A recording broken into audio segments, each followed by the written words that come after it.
Good morning. Hey, everyone. Welcome to the Teach Better Today morning show where Katie, Miglin, and I are live to welcome you in to your amazing day ahead. I clearly have a cold because I sound like a hot mess express. Katie didn't have her alarm go off this morning, so we are rocking it for you here today. The team loves being a part of your morning every single day at 7 a.m. Eastern. And even though we may not be at our best, we are here to celebrate with you. And we're talking about healthy routines because I need to figure out how to get my healthy routines back on track for November. So we'll be right back.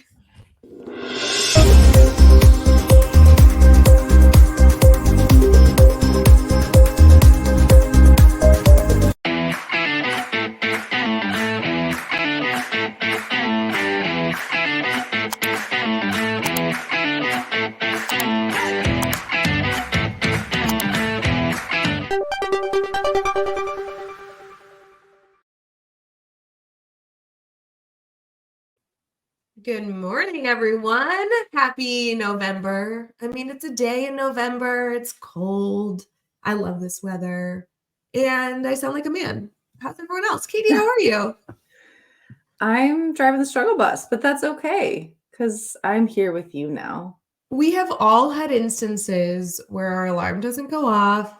This is very like, this is teacher nightmares 101. Yeah. Mm-hmm. But you look beautiful. If that's what you look like getting out of bed, you shouldn't ever wake up and get ready. Just look like this. You're gorge.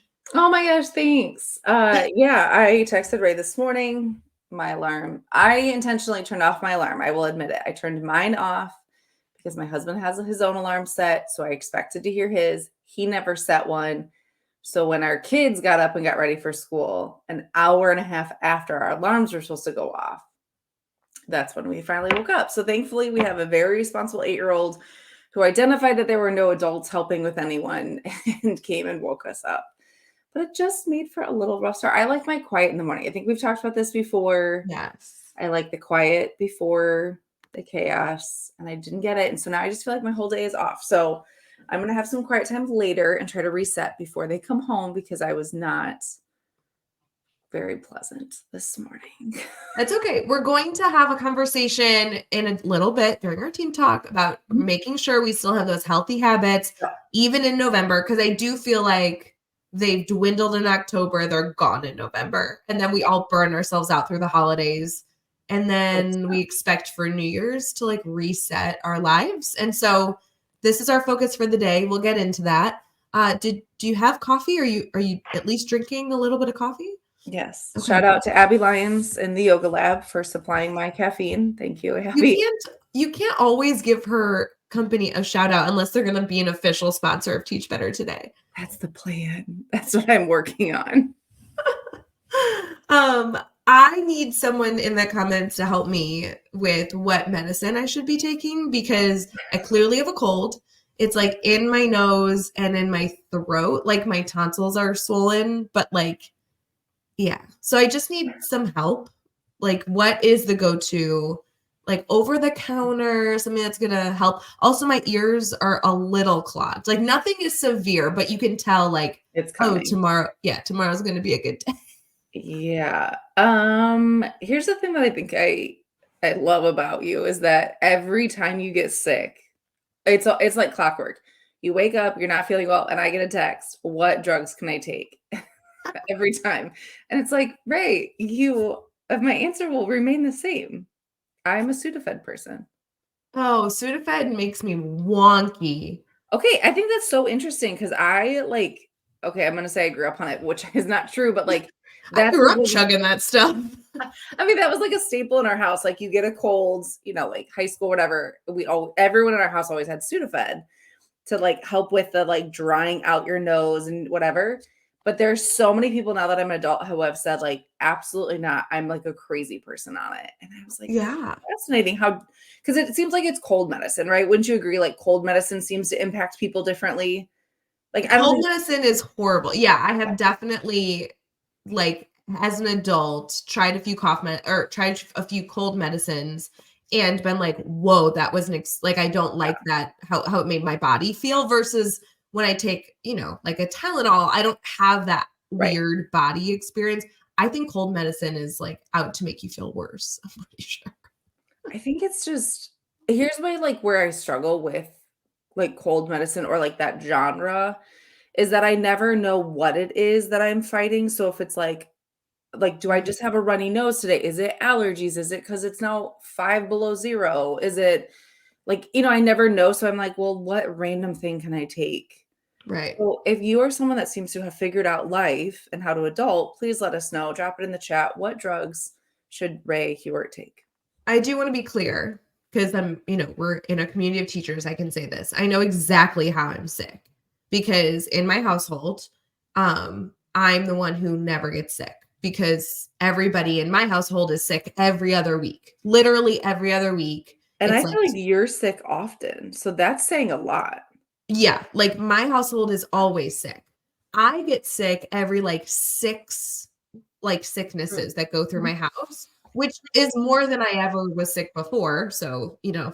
stinks and we shouldn't all live alone. I'm just saying. And obviously that's the solution. So this is like almost to the T, the sixth cold that has gone through. And I'm like, oh, there it is. Like, I'm This right on is track. consistent. So consistent. So like Matt came to me like 2 weeks ago sick and I was like, oh, how can I help you? Like, I'm not going to get this one. And now here you are. Mm-hmm. Yeah. Mm-hmm. Well, So I'm sorry, maybe a nap. I'm a big supporter of naps, as you know. I also always believe that tea and honey will cure everything. You know me, when I get sick, I chug tea and honey. I live on tea and honey. And then it really doesn't do anything but make me feel like I'm doing something for myself. Right. Okay, that is interesting that you said honey because we were just talking to friends of ours who are about to be parents for the first time.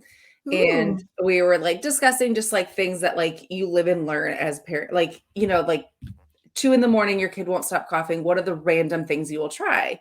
Yes. And I said, honey has been one of the like wives' tales that we like looked up when the kids were younger, and it has been consistent. And it is. It's like anytime anyone gets a cough in our house, they get a teaspoon of honey, and it's nice because it doesn't have any like drugs in it, so you can give them as much as you need. If like they keep coughing 3 hours later, Yeah. but it is interesting that you're an adult and you support the honey movement. I will say I'm almost 100% positive that that wives' tale exists because you're supposed to be eating local honey for like local like support. Oh, I obviously buy honey from who knows where that comes in a container. So I'm not actually sure it works, but I love the thought process. It's warm, makes me feel good. So cheers to all of you who are going to be drinking I'm drinking coffee now, but I will do honey and tea next. So all good okay. things.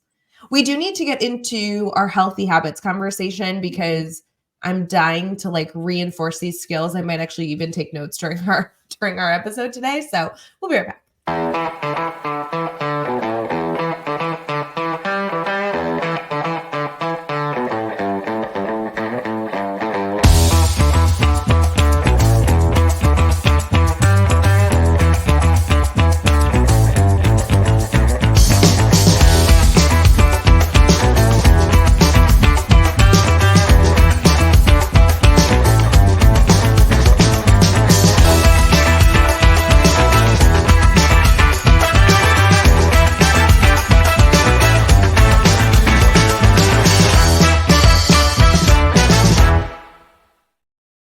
Good morning, everyone. Welcome back to the Teach Better Today morning show. If you're listening over on Teach Better Talk podcast, we want to give you a special shout out. Please make sure to subscribe, rate, and review the podcast. That helps us reach different listeners, more listeners.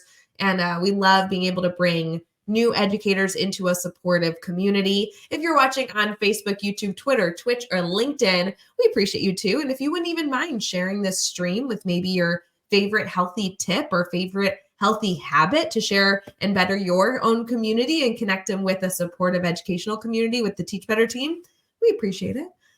There's so many different things that we can get into with healthy habits, but I truly believe that November is a good time to have this conversation. For many of us, the weather has changed, which inevitably changes our daily habits. So Katie, if we were to identify some basics, let's start pretty easy, some basic healthy habits that we want to give our community a reminder of, what do you think is a good spot to begin?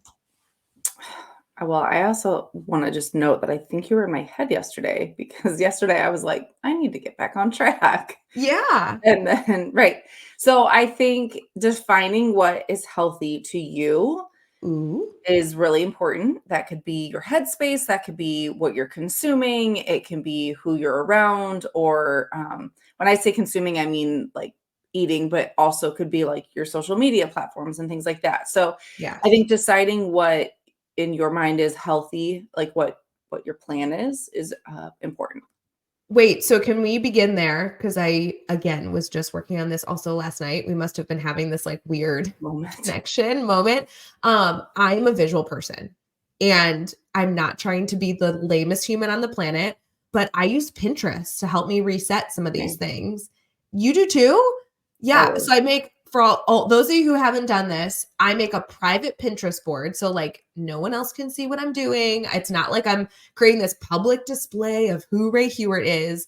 But then I have a goal of like 5 to 10 things of the life that I want to live, the focus I want to have. Like, again, it's a vision board in Mhm. a, so to speak, to help me reset. Like, I love all the things you just listed. You put like healthy foods in there, healthy food recipes. Put the certain types of friends, that maybe symbolize certain friends that you want to have in your life. And I think that that's a good way for somebody listening to this conversation could begin that process. If you're not sure where you're headed and really need a reset because you don't know where you're going, starting from the basics is kind of important. Well, and two, be mindful of like if you feel like you need to reset, why? What are the things? Like Ooh. for me right now, I know that mine is primarily like I'm not being as active.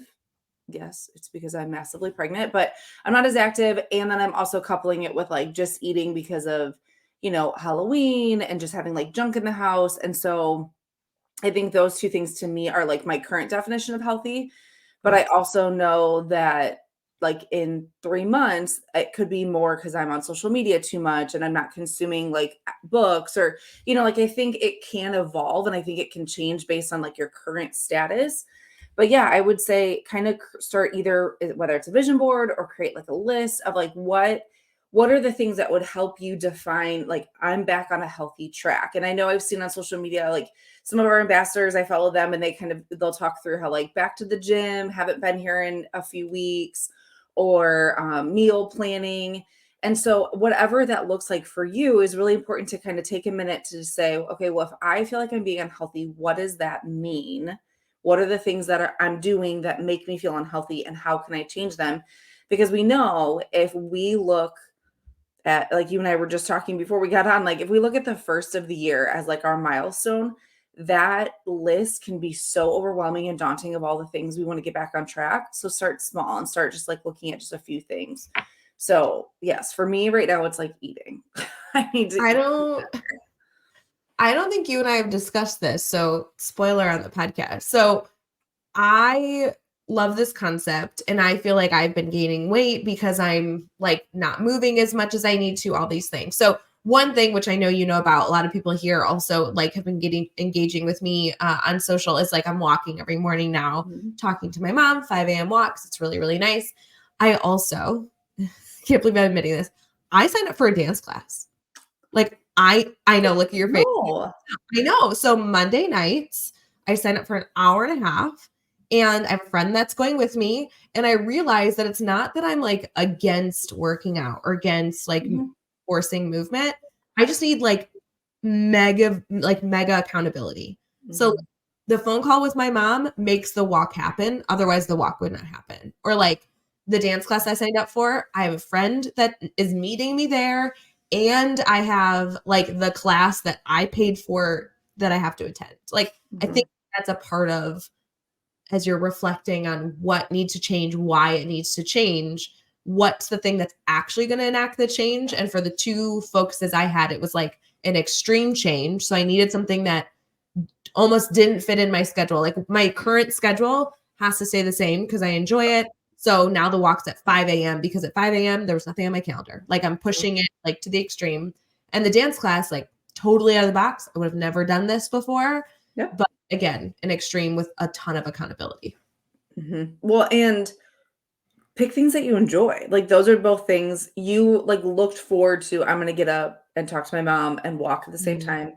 Dance class, maybe slightly out of your comfort zone, but ultimately, you'll have fun. Because if Yes. you're trying to sign up for stuff or commit to things that you have zero interest in, you won't stick with it. And Yes. so I think that's hard too, is, sometimes I like look at Pinterest and I'm like picking at recipes. I'm like, yeah, this sounds really healthy and good, I guess. But like then when I actually go to start making it, I'm like, none of this sounds good. And so then Yeah. it's like easy for us to ditch that meal and do something unhealthy because we want the convenience factor. Yeah. Or I would, oh my gosh, I'm notorious because I'm a failure at cooking, but I'm notorious for finding recipes that look awesome, but I need to buy 99% of the ingredients. So now it's become a really expensive meal. Yep. So then I lean on not doing it versus finding a recipe that 50% of it's already in the house. Like I don't need to buy seasonings or canned beans or whatever, because those already are there. So yeah, so I think it kind of goes hand in hand. It's not only finding things that you will stick with because you enjoy them, but also things that are realistic. Don't push yourself super outside your comfort zone because then it's going to be a harder battle to constantly stick with.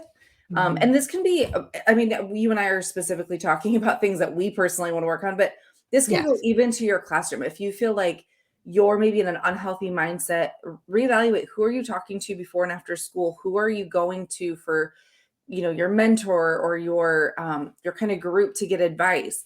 Are there some toxic things in your day-to-day that maybe need to be cut out? And maybe not forever. Maybe it's just until you can get in a better headspace. But that also, to me, goes under the umbrella of being healthy. So really evaluate like all areas of your life to see if there's some small changes. Maybe like we've talked before, set a timer after school. Don't stand in the hallway complaining with your friends because right now it's not helping you. It's kind of getting you in a bad mindset. So instead, pack up your stuff and head home and maybe choose to go for a walk or something instead. Yeah, so I'm reading this book called The Highly Sensitive Person, which was recommended by a friend. And I was very turned off by the title, to be completely honest with you, because I think that calling yourself highly sensitive, there's like a lot of negative connotations. Like you're weak, you're not like a giving member of society. There's a lot there. Anyway, one of the activities in this book that was really interesting was it had you list 10 people in your life that you think add value to you. So, everybody from friends, family, like anything that you want to see, coworkers, all that. And then you had to tally over the course of 2 weeks, you had to tally how many interactions you had with them versus how many interactions you had with people that were not on your list. And it was an interesting audit to ensure that the people that you really want to give focus to are actually the things you are unconsciously giving focus to. So something interesting we could all choose to do this week. Little audit of, because for example, like Katie, I love spending time with you. You're one of my best friends. I love our little crew, even though I think you're annoying and whatever. You do add value to my life. But if I didn't audit my calendar and I was only engaging with you like in 10 days, I wasn't engaging with you once, like then I might call you a great friend and I might know you're good for me. But if you're not engaging with me over 10 days, it's like, well, I'm not actually getting any benefit from this, like that I need out of this experience. So, anyway, it was just interesting. So, I would add my mom on that list. I would add, Matt's mom, Matt's family on that list. I would add, friends. I would add really, great coworkers, but those toxic people probably would not make the list. And that's important for us to think about. And it's important for us to, like you said, reflect and take actions and next steps to make it so that you are consuming healthy relationships, healthy habits, all that good stuff. Yeah. Excited to see all of your ideas in the comments, friends. And before we kind of wrap up this conversation, I would love for you to add in the comments, maybe your dedication, like your statement. I will work on this. I will reset, whether it be in your personal life, professional life, classroom, give us those updates. But we always love that like tiny bit of accountability in our conversation. So commit right now to making sure that you're going to do a little audit of your healthy habits. And if it ends up that you do this audit and you're doing really well, then yay to you, like huge celebration. And if there's tweaks that you end up wanting, then now's the time to do it. Right. So good. Friends, we will see you soon. Have an amazing day and more to come. See you later. Hey, Teach Better community. Thank you so much for joining the Teach Better Today morning show every single weekday at 7 a.m. Eastern. We have so many resources for you outside of this live stream at teachbetter.com, including blogs, podcasts, and professional development that will bring our team to your school. Wherever you are listening from this morning, please make sure you are sharing and celebrating the incredible educators in this world. And hey, if you are listening over on a podcast to Teach Better Talk, we would love a 5-star review. The comments are always so entertaining. We'll see you tomorrow.